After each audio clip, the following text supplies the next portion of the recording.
번째 사도행전 말씀의 강의를 시작합니다. 하나님의 타이밍이라는 제목으로 오늘 말씀을 증거하겠습니다. 우리 인생에 있어서 가장 중요한 것이라고 할 수 있는 것 중에 하나가 만남입니다.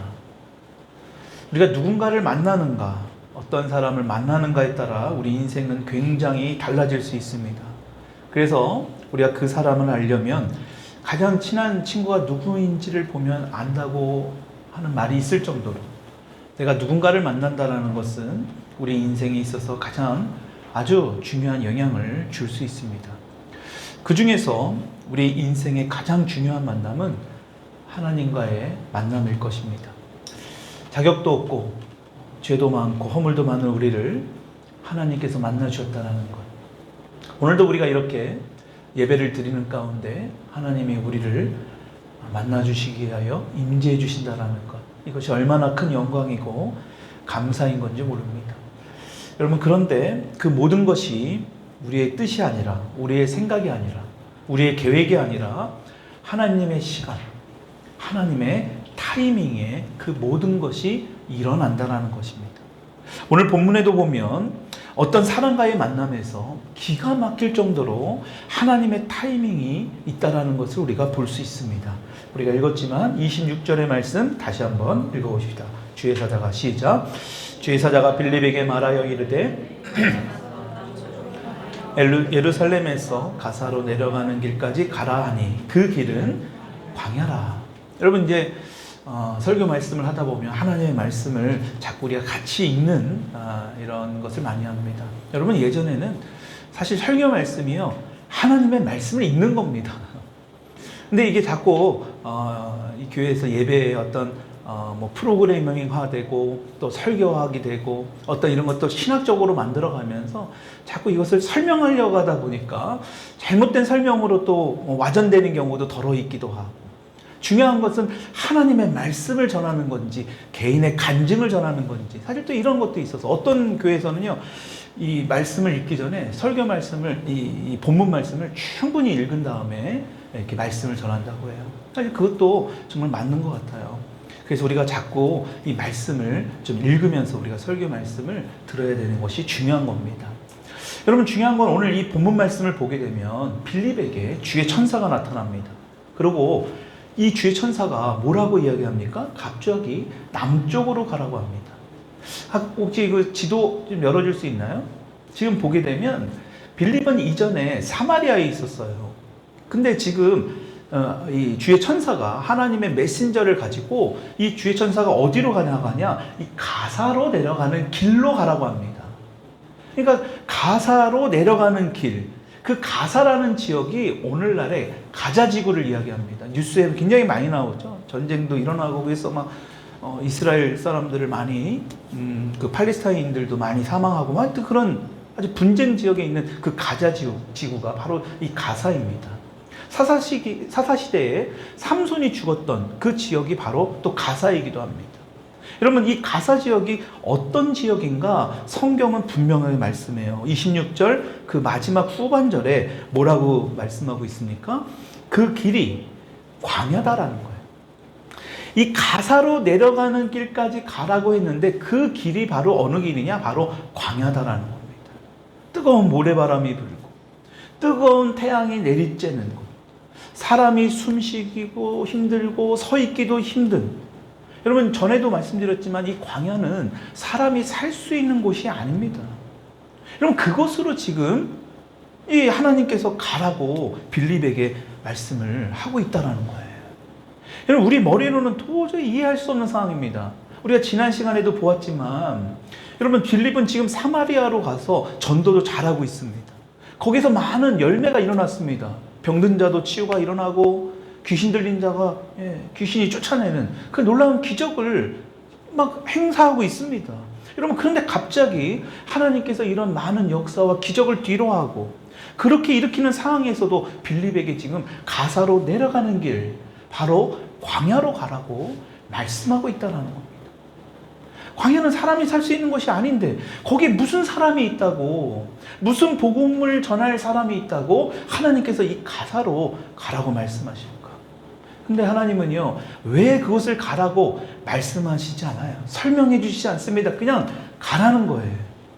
여러분, 그런데 그럼에도 불구하고 빌립이 어떡합니까? 27절을 보니까 같이 읽어볼까요? 27절 시작. 일어나 가서 보니. 여기까지만 볼게요. 빌립이 보니까요, 일어나 가서 보니. 여러분, 이 말씀을 읽으면서 제가 딱 성경에 생각나는 말씀이 있었어요. 바로 창세기 22장 2절로 3절의 말씀입니다. 같이 한번 읽어볼까요? 시작.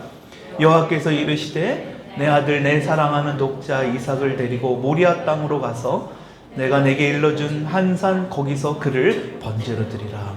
아브라함이 아침에 일찍이 일어나 나귀의 안장을 지우고 두 종과 그의 아들 이삭을 데리고 번제했을 나무를 쪼개어 가지고 떠나 하나님이 자기에게 일러주신 곳으로 가더니, 하나님께서 백세에 주어주었던 그 이삭을 지금 하나님이 아브라함에게 번제로 바치라는 거예요. 번제로 바치라는 말은 죽이라는 겁니다. 여러분, 그때에 아브라함이 어떻게 합니까? 3절의 말씀을 보니까 아브라함이 아침에 일찍이 일어나.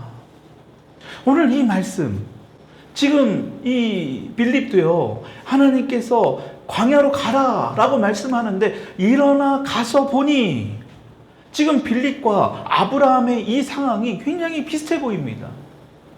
지금 빌립은 이 하나님의 말씀에 순종하고 곧바로 광야로 갔다라는 것을 말씀하고 있는 거예요. 여러분, 생각해 보십시오. 만약에 빌립이 이때 하나님의 음성을 듣고도 바로 이것을 순종하지 않고 바로 그 즉시 행하지 않았다면 어떻게 되었을까?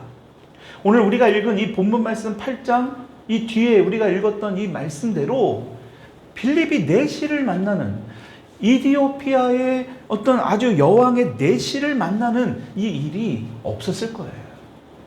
빌립이 순종하지 않았다면 오늘 우리가 본 8장 이하 26절 이하의 이 사건은 아마도 우리가 볼 수 없었을 겁니다.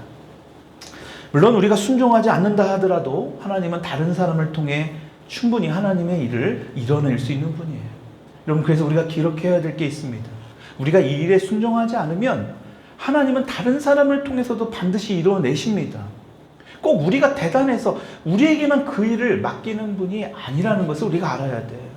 하나님은 언제든지 어떠한 방법을 통해서도 당신의 일을 꼭 이루어내시는 분입니다. 여러분, 그러니까 지금 당장 어떤 일에 우리에게 순종을 요구할 때 우리가 해야 될 게 바로 그 즉시 순종해야 한다라는 거예요. 여러분, 이것이 얼마나 중요한 게 모르는 거예요. 우리를 사용해 주신다는 거잖아요. 하나님께서 귀하게 쓰임을 받도록 저와 여러분들에게 은혜를 주시겠다라는 겁니다. 여러분, 그 일에 우리가 해야 될 건 뭐냐? 그 즉시 순종으로 화답하는 거예요. 예배 가운데 찬양으로, 예배 가운데 여러분들에게 은혜를 입을 수 있도록, 여러분 예배 가운데 여러분들에게 어떤 하나님의 뜻과 그 계획을 알 수 있도록, 여러분 그 모든 것을 하나님은 이뤄내실 그 계획을 갖고 계십니다. 그때에 우리가 순종하면 우리는 그 하나님의 놀라운 축복을 받을 수 있는 저와 여러분이 될 줄 믿습니다. 여러분, 그래서 순종은 타이밍이에요. 한번 따라합시다. 순종은 타이밍입니다. 타이밍을 놓치는 순종은 순종이 될 수 없다라는 겁니다. 그 타이밍은 하나님만 아세요. 하나님께서 말씀을 주실 때 그때가 바로 우리가 순종을 해야 할 타이밍입니다. 여러분, 그렇잖아요. 우리가 혼자서 성경 말씀을 읽을 때가 있죠. 성경 통독을 할 때가 있습니다. 그때 뭔가 확 깨달아지는 말씀이 있어요. 똑같은 말씀을 봤는데, 몇 개월 전에도 몇 주 전에도 그 말씀을 보았는데 그때마다 그 말씀을 딱 깨닫게 해주시는, 이상하게 이전에는 오늘 우리가 읽은 26절의 말씀이 은혜가 되었다면 한 주가 지나서 봤는데 27절의 말씀이 너무 은혜가 되는 거예요. 여러분, 왜 그 말씀을 우리에게 깨닫게 해주시겠냐라는 거예요. 왜 깨닫게 하시겠냐라는 거예요. 여러분, 그것을 행하라는 거예요. 그대로 하나님이 너의 삶에서 그것을 이루어 나가라는 거예요. 그것을 한번 순종해 보라는 거예요. 여러분, 그래서 타이밍이 중요한 겁니다. 우리가 설교를 듣다가도 이거구나 확 깨달아질 때가 있을 수 있어요. 은혜가 될 때가 있습니다. 가끔씩 저는 유튜브를 통해서도 어떤 훌륭한 목사님의 설교를 들을 때 이렇게 소름이 끼칠 때가 있습니다. 여러분, 그 말씀이 바로 우리에게 주시는 말씀이에요. 지금도 보면 하나님께서 갑자기 광야로 가라고 말씀하시는데 뜻밖의, 우리는 지금 성경 말씀 다 읽었잖아요. 놀라운 하나님의 역사를 지금 하나님이 기다리고 있잖아요. 빌립이 경험할 위대한 축복을 지금 하나님은 준비해놓고 기다리고 있다는 거예요. 그러니까 여러분, 우리가 자꾸 우리의 상식으로, 우리의 머리로 하나님을 재서는 안 돼요. 지금 우리가 살고 있는 이 시대는요, 너무 상식적으로만, 우리의 머리로만 맞는 것만 따르려고 합니다. 굉장히 이성적이 됐어요. 왜냐? 그 정도로 많은 지식이 풍부해졌죠. 많은 것을 알 수 있는 것들이 너무 많아졌습니다. 인터넷 조금만 찾아봐도 요새는 뭐 AI다 뭐다 해서 뭐만 질문만 좀만 던져도 돼요. 뭐 너무너무 풍부한 지식들이 막 다 쏟아 나옵니다. 그러니까요, 우리의 지식으로, 우리의 상식으로 이것이 맞지 않는다고 하면 우리는 잘 행하지 않아요. 물론 기본적인 상식이 우리 삶에서 적용되는 것은 매우 중요합니다. 여러분, 그런데 무조건 상식 안에서만 우리의 신앙생활이 머물러 있다면 우리의 신앙은 발전할 수 없어요. 그것은 진짜 신앙인이 될 수 없습니다. 여러분, 하나님은 우리 사람과의 생각과는 완전히 다른 분입니다. 여러분, 그래서 때로는 하나님께서 행하신 일이 우리가 볼 때는 도저히 이해할 수 없는 우리의 상식 밖의 일들이 너무나 많이 있습니다. 우리가 이해 안 가는 일들이 얼마나 많이 있습니까? 여러분, 교회도 그렇지 않습니까? 이것이 하나님 마음에 맞는가, 이것을 따지기보다 여러 가지로 효율적인 면을 따집니다. 이것에 수고하고 땀을 흘린 만큼의 열매가 과연 있을까? 마치 기업처럼 교회도 그렇게 변화되고 있어요. 여러분, 이것을 하신 예수님께서 뭐라고 말씀하셨습니까? 넓은 문이 아니라 좁은 문으로 가라고 말씀하십니다. 예수님은요, 우리의 상식과는 완전히 반대되는 말씀을 하시잖아요. 아니, 왜 불편하게 좁은 문을 선택해서 굳이 그 길을 삐짓고 들어가라고 말씀하십니까? 여러분, 예수님이 우리가 앞으로 당대에 살아갈 그 미래의 일들을 이미 다 아신 거예요. 우리가 상식적으로 볼 때 넓은 문으로 가는 것이 맞잖아요. 세상 사람들이 볼 때 왜 좁은 문으로 굳이 들어갑니까? 아니, 추운 날 아랫목에 편안하게 누워서 TV나 보고 핸드폰이나 하면 되지, 왜 굳이 추운 날 주님 앞에 나와 이렇게 예배 드리는 것을 세상 사람들이 볼 땐 이해 못합니다. 어제 저녁에, 지난주에 밤샘 근무하고, 그렇잖아요. 밤새도록 근무하고 하루 자야 되는 이 낮 시간에 주님 앞에 예배 드리러 온 그런 사람들을 이해 못해요. 넓은 문만 찾으라고 하지 않습니까, 세상 사람들. 근데 예수님은 그렇지 않다라는 거예요. 좁은 문으로 가라는 거예요. 넓은 문을 선택한 결과 어떤 일이 일어납니까? 그 사람들은 능력도 경험하지 못합니다. 삶도 변화될 수 없어요. 여러분, 그런데 하나님은 계속해서 우리에게 이런 기회를 주세요. 어떤 기회냐? 영원한 가치를 가진 일. 다시 말해, 하나님의 일을 할 수 있도록 우리를 자꾸 뭐예요? 동참하도록 만드신다라는 거예요. 하나님이 충분히 하실 수 있는데, 여러분, 하나님은 없는 것도 있게 하시는 분이잖아요.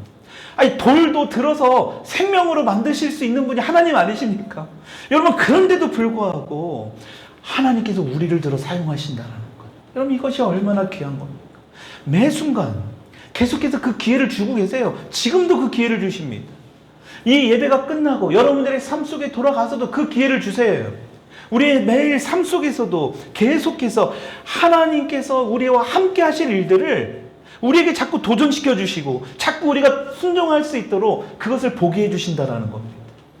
여러분, 그래서 이사야서 55장 8절로 9절의 말씀이 너무너무 중요한 말씀이에요. 우리 다 같이 한번 우리 말씀을 잘 생각하면서 읽읍시다. 시작. 이는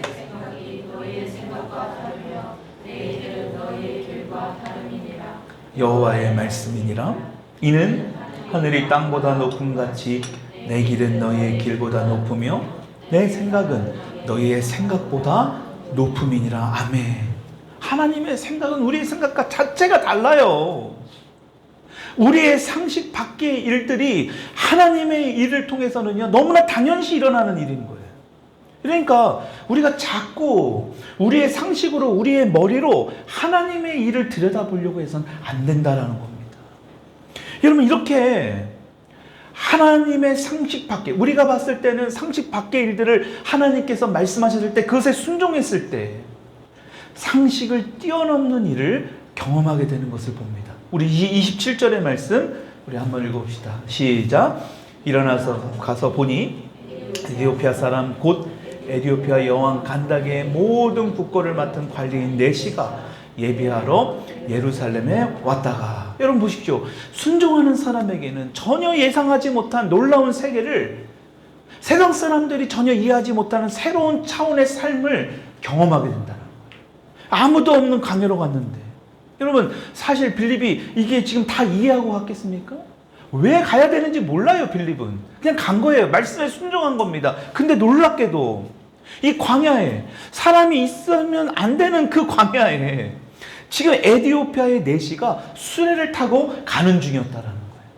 여러분, 성경은 이 사람이 네시였다라는 것을 강조합니다. 그리고 이 네시가 어떤 사람입니까? 에디오피아의 모든 국고를 맡은 관리인. 여러분, 한마디로 고위층이었다라는 거예요. 일반 서민이 아니라, 여러분 예나 지금이나 돈을 관리할 수 있는 사람, 여러분 그 사람은 뭔가 신뢰할 수 있는 사람이에요. 아무한테나 돈을 맡기는 일을 하지 않아요. 예전에는 더 그랬겠죠. 지금도 그런데요. 여러분, 그런 사람이 지금 예배하러 예루살렘에 갔다가 지금 에디오피아 고국으로 돌아가고 있었다라는 거예요. 여러분, 게다가 에디오피아로 돌아가는 길에 수레에서 그가 성경을 읽고 있었는데, 그것도 그 성경 말씀 중에 바로 이사야의 말씀을 읽었다. 여러분, 이것을 볼 때 이 네시는 뭔가 하나님에 대한 깊은 어떤 갈망을 가진 사람이라는 것을 볼 수 있죠. 우리가 버스 안에서나 기차 안에서나 볼 때 성경을 읽고 있는 사람들 보면 참 은혜가 돼요. 얼마나 하나님에 대해서 뭔가 더 알고 싶은 사람 아닙니까? 알고 싶은 그런 갈망이 있는 사람이라는 것을 우리가 볼 수 있지 않습니까? 여러분, 지금 이 네시도 바로 그런 사람이에요. 지금 그런 사람이 지금 예루살렘에 갔다가 고국으로 돌아가고 있다라는 겁니다. 여러분, 간다게라는 사람, 여러분 여기 보면 간다게라고 나오잖아요. 그 사람 이름이 아닙니다. 우리가 로마 제국의 카이사르나 애굽의 어떤 바로와 같은 그런 칭호를 얘기합니다. 그러니까 에디오피아 왕의 칭호였어요. 근데 중요한 것은 지금 빌립이 만난 이 에디오피아의 네시는 유대 율법에 의하면 결코 만나서는 안 되는 사람입니다. 여러분, 에디오피아 사람이라면 당시 유대인들이 경멸하던 이방인입니다. 게다가 이 에디오피라는 말 자체가 검은 피부를 뜻합니다. 여러분, 그 말은 이방인들 중에서도 이는 아주 경멸의 대상이었던 흑인이었다라는 거예요. 여러분, 그뿐만 아니라 이 에디오피아는 뭡니까? 히브리어로 쿠시입니다. 여러분, 쿠시라는 말이 우리말로 쿠스예요. 쿠스. 여러분, 구스 성경을 통해서 보았죠? 우리 창세기에 나오는 노아의 세 아들 가운데 저주받은 그 함의 후에, 여러분 바로 이 구스 사람이에요. 여러분, 게다가 이 사람이 지금 어떤 사람이에요? 넷이에요. 여러분, 유대인들은요, 넷이라는 그 사람들 존재 자체를 하나님으로부터 저주받은 사람으로 여깁니다. 인간 이하의 취급을 해요. 여러분, 그러니까 한마디로 이 사람은 유대인인 빌립 입장에서 볼 때는 절대로 대면에서는 만날 가치가 없는 그런 사람이었다라는 것을 성경은 말씀하고 있는 거예요. 근데 여기서 중요하게 우리가 봐야 될 게 있습니다. 유대인들의 입장에서는 우리가 볼 때는 별 가치가 없고 저 하찮아 보이는 그런 사람이지만, 하나님이 볼 때는 어떻습니까? 오직 그 하나님의 관심은 이 내신 한 사람에게만 있었다라는 거예요. 이방인들 중에서도 경멸의 대상이었던 흑인인 이 에디오피아 사람, 이 넷이 한 사람에게 하나님은 모든 관심을 지금 쏟아붓고 있다라는 거예요. 이게 굉장한 은혜이고 우리에게는 너무너무나 감사한 일이지 않겠습니까? 여러분, 우리도 이방인이에요, 이들에 볼 때. 근데 여러분, 저와 여러분들을 하나님께서 눈여겨보고 계시다라는 거예요. 예수님께서 3년 동안 그 12명의 제자를 온 힘을 다해 훈련시켰습니다. 지금도 보면요, 넷이 한 사람을 위해서요. 지금 사마리아의 복음을 위해서 굉장히 중요한 역할을 하는 빌립입니다. 여러분, 근데 그 사역을 잠깐 멈추게 하고 지금 빌립을 이 넷이 한 사람 때문에 광야로 가겠다라는 거예요. 지도에서도 봤잖아요. 가까운 거리도 아닙니다. 잠깐 너 갔다가 거기 갔다가 잠깐 이 사람에게 말씀 전하고 복음 전해, 이 차원이 아니라는 거예요. 여러분, 이 말씀을 통해서 우리가 알 수 있는 게 뭘까요? 하나님도 저와 여러분들에게 이러한 놀라운 계획이 있었다라는 겁니다. 저와 여러분들을 구원시키고 오늘도 우리가 예수 그리스도를 주로 나의 주님으로 인정할 수 있고 하나님의 자녀가 된 것은요, 여러분, 이런 놀라운 하나님의 모든, 저 사람들이 볼 때는 경멸의 대상이고 별 볼 일 없는 사람이지만 저와 여러분들을 하나님은 너무나 중요시 여기는, 여러분, 그런 사람의, 그렇게 하나님이 관심 가진 그 결과가 바로 하나님의 자녀가 된 저와 여러분이 된 줄 믿습니다. 지금 이 상황을 잘 보십시오. 사마리아는 더 북쪽의 중부 지역이에요. 우리 지도를 통해서 봤잖아요. 예루살렘은 거기서 남쪽입니다. 사람이 아무리 빨리 간다 하더라도 수레보다 빨리 갈 수 없어요. 걸어서 가는 이 빌립과 수레를 타고 오는 내시가 정확한 시간에 만날 수 있다는 것. 여러분, 이거는 결코 우연으로 될 수 없다는 것. 여러분, 게다가 사마리아에서 가사까지의 거리가 100km가 넘어요. 굉장한 먼 거리입니다. 걸어서도 3일이나 걸려요. 그리고 그것은 광야길입니다. 어떤 변수가 생길 수도 있습니다. 근데 지금 보십시오. 정확한 타이밍에 이 둘이 지금 만나게 된 거예요. 여러분, 이것이 우연이라고 할 수 있겠습니까? 그러니까 여러분, 우리가 습관처럼 우연이야, 행운이야. 여러분, 우리 믿는 자들은 결코 그렇게 말해서는 안 돼. 여러분, 우연이라고 볼 수 있는 그 일이 될 수 없다라는 거예요. 어쩌다 여러분들에게 갑자기 어떤 전화가 오거나, 여러분, 어쩌다 갑자기 하나님의 말씀이, 어떤 찬양이 내 심령에서 울려 퍼질 때, 여러분, 그것은 우연이 아닙니다. 다 하나님의 계획과 하나님의 뜻인 줄 믿습니다. 여러분, 그렇기 때문에 지금 광야길로 가라고 말씀하셔도 때로는 우리가 우리의 상식으로, 우리의 머리로 도저히 이해가 되지 않는 하나님이 우리에게 메시지를 전한다 할지라도 우리는 낙심할 필요가 없는 거예요. 내게 지금 주어진 길이 좁은 길이라 할지라도, 편한 넓은 길이 있지만 좁은 길로 가라고 할지라도, 여러분, 우리가 순종해야 할 이유가 바로 여기 있다는 거예요.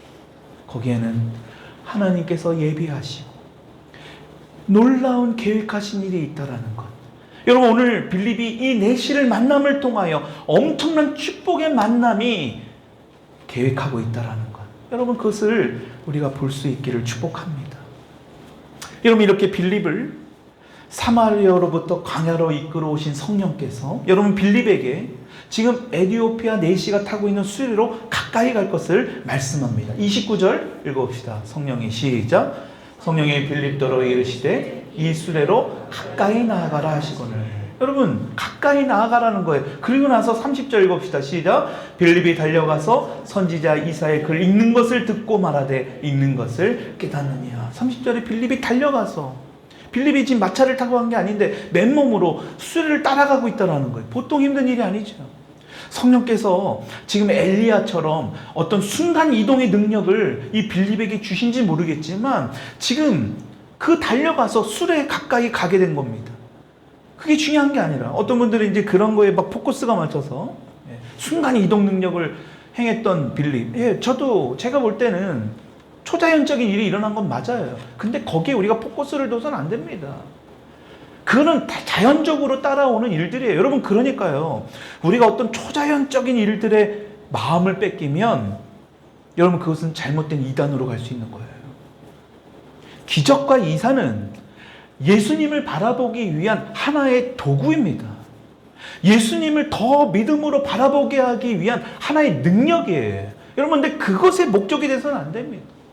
여러분, 지금 어쨌든 빌립은요, 초자연적인 능력으로 지금 가까이 갔습니다.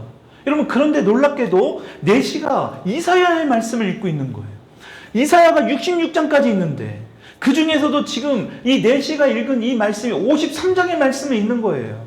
여러분, 53장의 말씀이 뭡니까? 바로 예수 그리스도, 이런 메시아에 대한 그 예언을 말씀하고 있는 그 부분입니다. 우리 32절, 33절의 말씀을 읽읍시다. 시작. 있는 성경 구절은 이것이니 일렀을 때 그가 도살자에게로 가는 양과 같이 끌려갔고 털 깎는 자 앞에 있는 어린 양이 조용함 같이 그의 입을 열지 아니하였도다. 그가 굴욕을 당했을 때 공정한 재판도 받지 못하였으니 누가 그의 세대를 말하리요. 그의 생명이 땅에서 빼앗김이로다 하였거든요. 여러분, 이게 지금 예수님에 관련된 말씀이잖아요.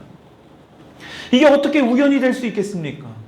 어떻게 지금 이 사람이 성경을 읽고 있는데 그것도 이사야 말씀을 읽고 있고 그것도 하필 예수님에 관련된 그 예언된 부분을 읽고 있느냐라는 거예요. 아마도 이때 빌립은 확신했을 거예요. 이것 때문에 성령께서 나를 이곳으로 가게 하셨구나. 광야로 가게 하셨구나. 아마 확신을 가졌을 겁니다. 여러분, 그래서 빌립이 지금 이 내시에게 이 말씀에 대해서 이해하고 있습니까? 이 구약의 이사야 선지자를 통하여 하신 말씀을 이해합니까? 그러니까 내시가 이렇게 얘기하잖아요. 지도해주는 사람이 없으니까 어떻게 이해할 수 있습니까? 여러분, 이 말씀 무엇을 의미합니까? 우리 대부분의 믿는 자들에게는 이러한 영적 스승이 필요합니다. 하나님의 말씀을 더 깊이 이해하고 깊이 깨달을 수 있는 이런 영적 스승이 우리에게 필요하다. 우리의 멘토가 필요합니다.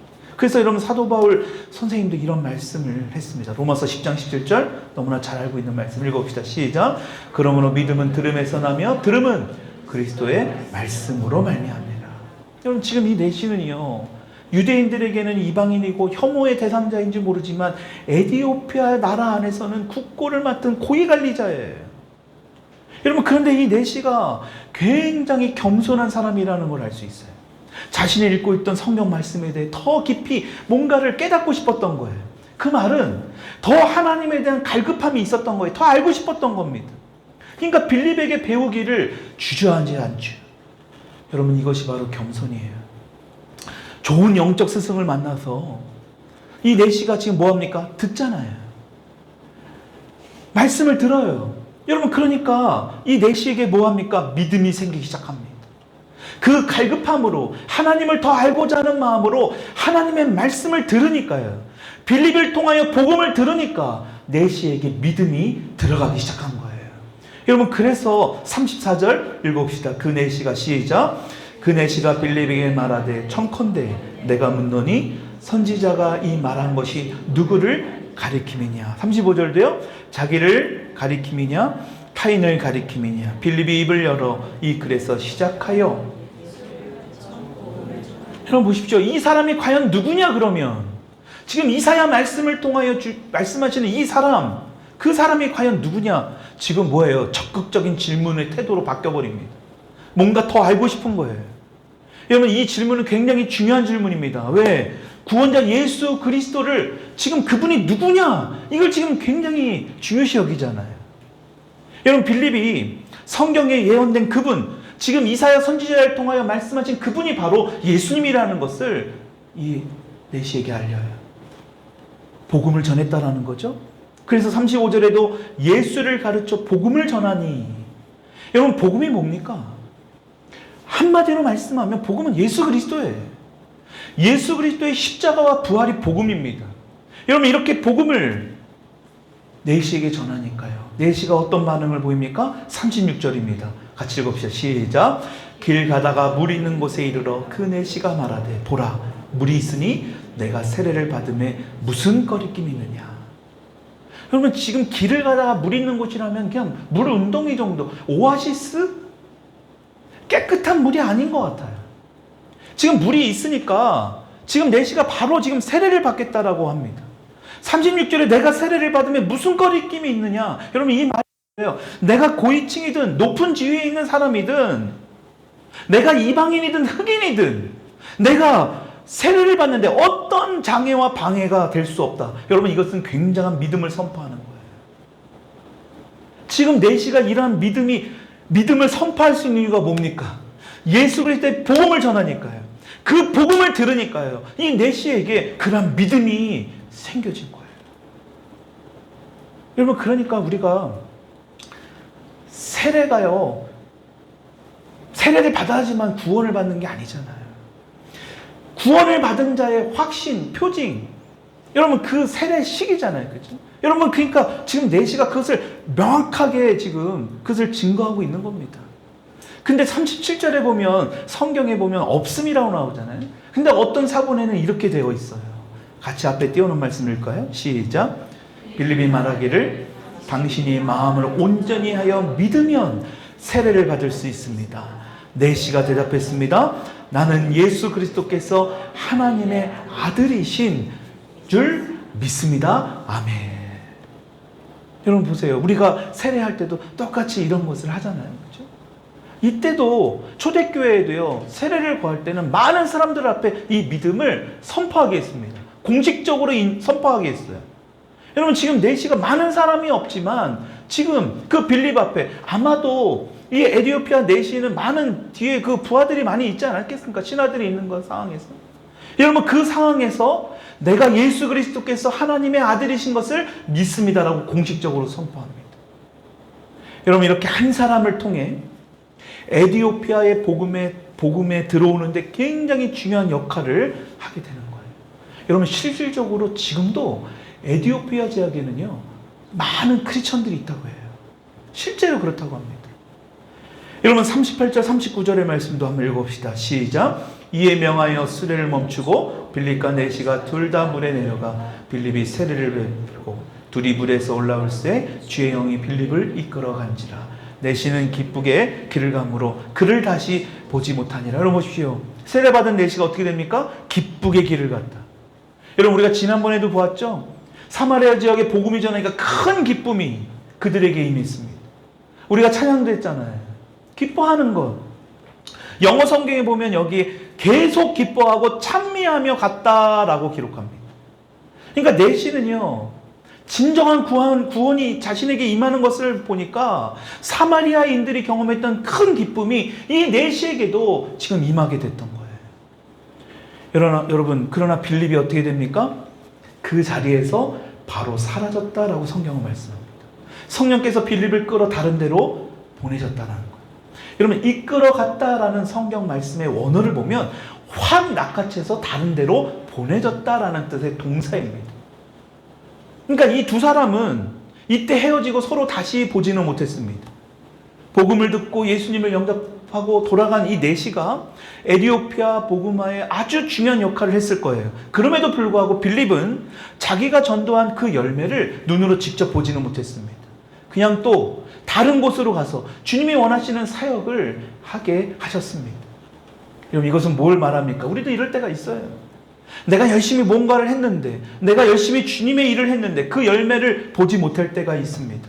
여러분 그런데 실망할 필요가 하나도 없다라는 거예요. 빌립도 그 열매를 보지 못했잖아요. 여러분 그런데 실질적으로 아까도 말씀드렸지만 에티오피아 지역과 그 주변에 있는 수단이라는 지역에 많은 크리스천들이 있다고 그래요. 다시 말하면 이 빌립을 통해 많은 열매를 거뒀다라는 거예요. 우리가 흘린 땀, 그 열매 보면 감사하지만 보지 못해도요 우리는 감사할 수 있는 거예요. 왜요? 우리를 통해서 누군가가 그 열매를 지금도 맺고 있다는 거예요. 여러분 그것을 지금 성경은 말씀하고 있는 거예요. 여러분 40절의 말씀 읽어봅시다. 시작. 빌립은 아소도에 나타나 여러 섬을 지나다니며 복음을 전하고 가이사라에 이르리라. 여러분 아소도는 빌립이 지금 에티오피아 내시를 쫓아갔던 지점에서 꽤나 멀리 떨어진 곳입니다. 지금 성령께서 지금 엘리야에게 주셨던 어떤 그 순간 이동의 능력을 주셨는지 어쨌든 순식간에 이동한 거예요. 그래서 빌립이 여러 성을 다니면서 복음을 전하고 해안 도시 주변으로 로마 총독에 걸렸던 가이사라까지 이르게 됩니다. 거리상으로 따지면 100km가 넘는 먼 길이에요. 여러분 사실 지금 에티오피아 내시아와 같은 고위 관리직을 이 높은 사람을 전도했다는 것, 여러분 감사하기도 하지만 얼마나 개인적으로 뿌듯하겠습니까? 내가 전도한 사람이 높은 사람이라면 얼마나 자랑할 수 있지 않아요? 여러분 그런데 빌립은 거기에 머물지 않았다는 거예요. 그것을 중요시 여기지 않았다는 거예요. 빌립은 계속해서 복음을 전합니다. 여러분 그래서 오늘 이 말씀이 우리에게 주시는 말씀은 바로 그거예요. 타이밍이 있습니다. 하나님이 저와 여러분들에게 각각에게 주시는 그 타이밍, 하나님의 시간이 있다라는 겁니다. 여러분 그 시간이 우리의 머리로는, 우리의 생각으로는 다 헤아릴 수 없지만 하나님은 이미 빌립을 광야로 보내신 것처럼 오늘도 우리에게 하나님의 뜻과 계획이 다 있다라는 사실, 여러분 믿을 수 있기를 축복합니다. 우리의 머리로 다 이해하려고 하지 마십시오. 여러분 단순히 우리는 뭐 하면 됩니까? 그냥 순종하면 됩니다. 빌립처럼. 여러분 훗날에 이 빌립이 그 해안 지역에 있는 그 오늘 성경에서 말씀하고 있는 지금 이 아소도 지역, 이사라 지역, 여러분 훗날에 빌립을 찾아갔다고 사도 바울이 성경에 고백하고 있거든요. 그 지역의 복음을 전하는 놀라운 일을 행한 거예요. 여러분 그것이 어떻게 할 수 있었습니까? 하나님께서 말씀하시는 그 말씀에 빌립이 따랐을 때, 하나님의 타이밍에 그것에 순종했을 때 빌립은 이 놀라운 그 복음에 쓰임받는 하나님의 놀라운 자녀가 될 수 있었다라는 것, 여러분 이것을 아시고 오늘 당장의 어떤 일에 우리가 실망이 되고 낙담이 되고 포기하고 싶고 어떤 그런 일이 할지라도 여러분 우리가 끝까지, 하나님은 우리를 결코 아무런 대책 없이 하나님의 아무렇게나 쓰다가 버리는 어떤 것 같은 쓰레기가 아니라 우리를 귀하게 사용하시고 하나님의 계획대로 하나님의 뜻대로 빌립과 같이 놀라운 일 우리를 사용하시는 우리의 하나님 아버지라는 사실을 우리가 믿음으로 고백하는 저와 여러분이 될 수 있기를 축복합니다. 우리 같이 이 시간 기도하십시다.